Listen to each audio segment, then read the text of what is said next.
अरे बेटा इस पे नहीं, बाल्टी में डालो, बाल्टी में।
अल्लाहु अकबर, अल्लाहु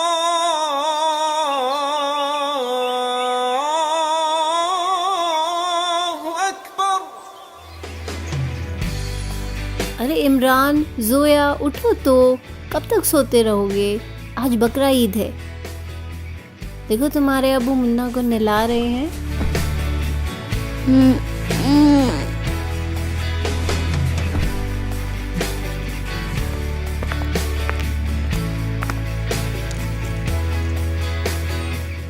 बेगम मैं चलता हूँ, मुन्ना को हलाल करवा लाऊं, नहीं तो उस्मान भाई की दुकान पर गर्दिश हो जाएगी। मुझे इजाजत दीजिए। ठीक है जी, संभल कर जाना। खुदा हाफिज। अम्मी, अब्बू मुन्ना को कहाँ लेकर जा रहे हैं? बेटा, तुम्हारे अब्बू मुन्ना को हलाल कराने के लिए लेके जा रहे हैं। आज बकरा ईद जो है।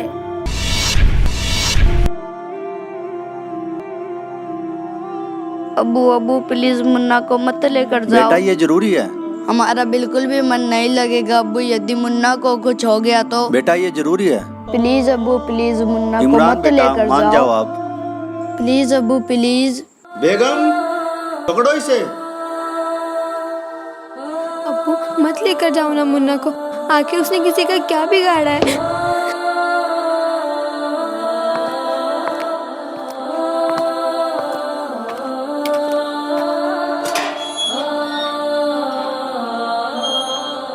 अम्मी मुन्ना को मत जाने दो।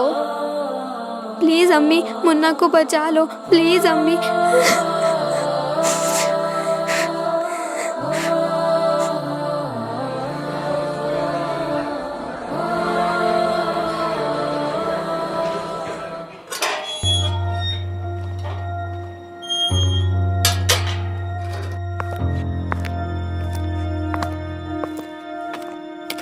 ये लो बेगम।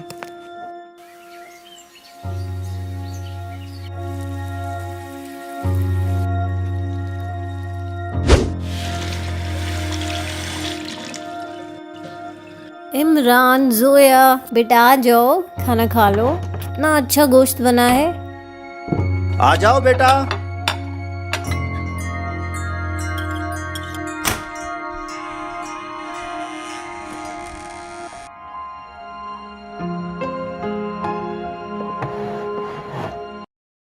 अब्बू मुन्ना कहाँ है?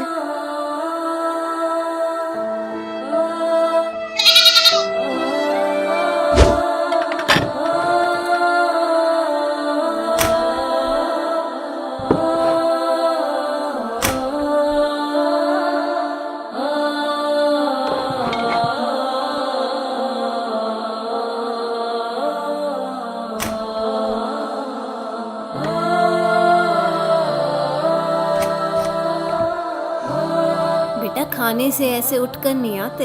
अल्लाह नाराज हो जाते हैं। चलो इमरान, खाना खा लो, उठो बेटा।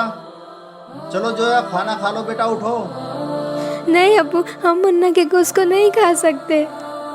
हमें खाना नहीं खाना अब्बू, खाना नहीं खाना। बेटा ये तो अल्लाह का फरमान है। अल्लाह ने उसे ज़मीन पर हलाल होने के लिए ही भेजा था, उसे तो हलाल होना ही था। अब्बू क्या बिगाड़ा था मुन्ना ने आपका, कितना प्यारा था वो। माफ़ करना अब्बू, यदि कोई कल को हमें हलाल करे या कुछ कहे तो आप क्या करोगे? हाँ, कोई हाथ तो लगा कर दिखाए तुम्हें, हराम खोर के टुकड़े टुकड़े कर दूंगा। तो फिर अब्बू, आपने बगैर किसी कसूर के मुन्ना को क्यों हलाल करवा दिया? वो भी तो किसी का बच्चा था ना। अब्बू आप तो कहते थे कि कीड़ी से लेकर हाथी तक सभी उस एक अल्लाह के ही बच्चे हैं, तो फिर क्या वो मुन्ना उस अल्लाह का बच्चा नहीं था जिसे आपने हलाल करवा दिया? अब्बू, आपने अल्लाह के बच्चे को हलाल किया है, अल्लाह क्या सजा देंगे आपको इसकी?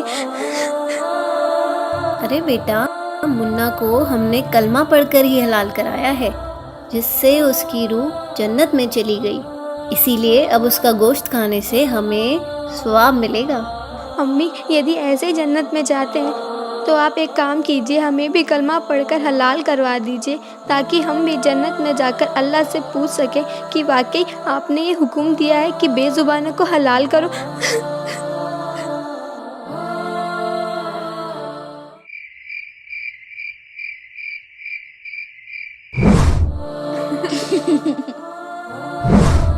अब्बू अब्बू प्लीज मुन्ना को मत लेकर जाओ। बेटा ये जरूरी है। हमारा बिल्कुल भी मन नहीं लगेगा अब्बू, यदि मुन्ना को कुछ हो गया तो। बेटा ये जरूरी है। प्लीज अब्बू प्लीज मुन्ना को इमरान मत बेटा, लेकर मान जाओ आप।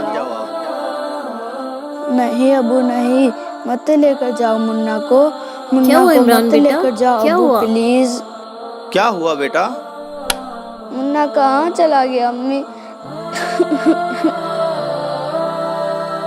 मुन्ना ने आपका क्या बिगाड़ा था अब्बू, जो आपने उसका हलाल करवा दिया? हाँ अब्बू, चुप हो जाओ बच्चों, रात काफ़ी हो गई, सो जाओ।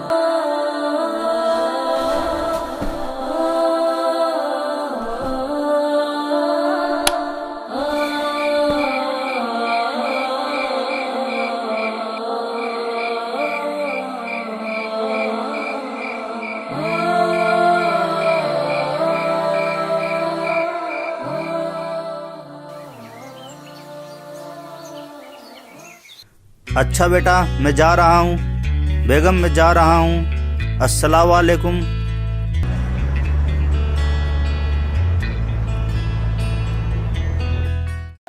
अब्बू, मत लेकर जाओ ना मुन्ना को, आखिर उसने किसी का क्या बिगाड़ा है? अब्बू अब्बू प्लीज मुन्ना को मत लेकर जाओ। माफ़ करना अब्बू, यदि कोई कल को हमें हलाल करे या कुछ कहे तो आप क्या करोगे? आरिफ भाई सलाम वालेकुम। वालेकुम सलाम। चलो आरिफ भाई लंच करने चलते हैं। आप कर लीजिए, मुझे भूख नहीं है। नहीं आरिफ भाई, ऐसे काम नहीं चलेगा। मैं सुबह से आपको देख रहा हूँ, काफ़ी परेशान लग रहे हो। लंच तो करना ही पड़ेगा। चलो खड़े हो जाओ।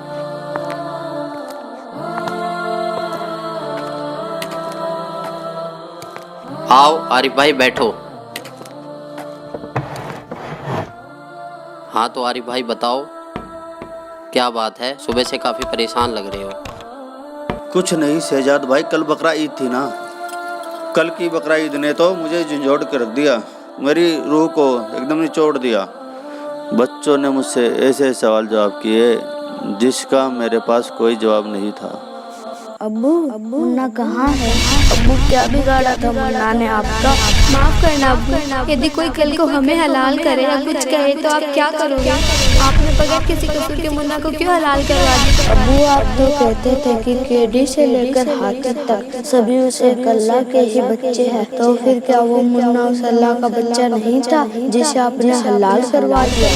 अब्बू, आपने अल्लाह के बच्चे को हलाल किया है, अल्लाह क्या सजा देंगे आपको इसकी?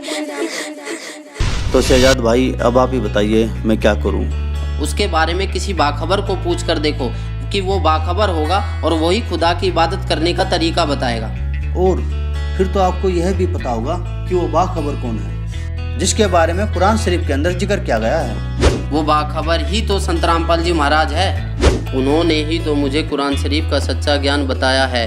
वो ऊपर से जो आदेश लेकर आया था हजरत मोहम्मद, उसमें बिस्मल यानी गाय को काटना, मुर्गे को काटना, बकरे को काटना, इसको बिस्मल बोलते हैं। ये कहते हैं रोजा, बंग और नमाज बताई थी उसने। रोजा माने व्रत, बंग जैसे ऊंचे शोर माज करना, है भगवान हमारी अर्ज सुनना, इसको बंग बोलते हैं। और 5 वक्त की नमाज कहते हैं। सिर्फ इतना आदेश था हजरत मोहम्मद का, ये मांस खाने का नहीं था। ये तो बाद में किसी फरिश्ते ने किसी में प्रवेश करके ये बकवाद गढ़ रखी है। उसने कभी नहीं कहा कि नबी मोहम्मद नमस्कार है राम रसूल कहाया, 1,80,000 को सौगंध जिन नहीं करद चलाया।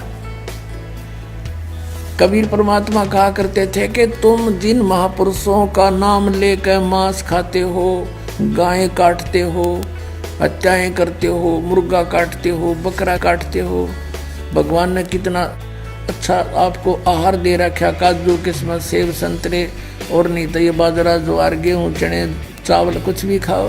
ये अड़ंगा क्यों खाते हो? तुम्हारे नबी ने हजरत मोहम्मद ने कभी किसी की हिंसा नहीं की। कहते हैं वो तो आदरणीय महापुरुष थे। नबी मोहम्मद नमस्कार है राम रसूल कहाया, और 1,80,000 को सौगंध जिन नहीं कर चलाया। हजरत मोहम्मद जी के 1,80,000 अनुयायी हुए थे जो कति पाक साफ थे। वो ब्याज तक भी नहीं लेते थे, जिहाद संघर्ष नहीं करते थे, किसी का कत्ल करना भी महापाप मानते थे। वो तो ऐसे महापुरुष थे। कहते हैं अरस कुरस पर अल्लाह तकत है, अरस कुरस पर आसमान के ऊपर अंतिम छोर पे अरस कुरस पर अल्लाह तकत है, भगवान का सिंहासन है, और खालिक बिन नहीं खाली। और वह पैगंबर पाक पुरुष थे साहिब के अब्दाली, जिन महापुरुषों की तुम आड़ लेकर दुनिया को भ्रमित कर रहे हो, मांस खिला रहे हो, पाप के भागी बना रहे हो। उन्होंने कभी मांस छुआ नहीं। मांस वगैरह भक्षण करना ये समर्थ का आदेश नहीं।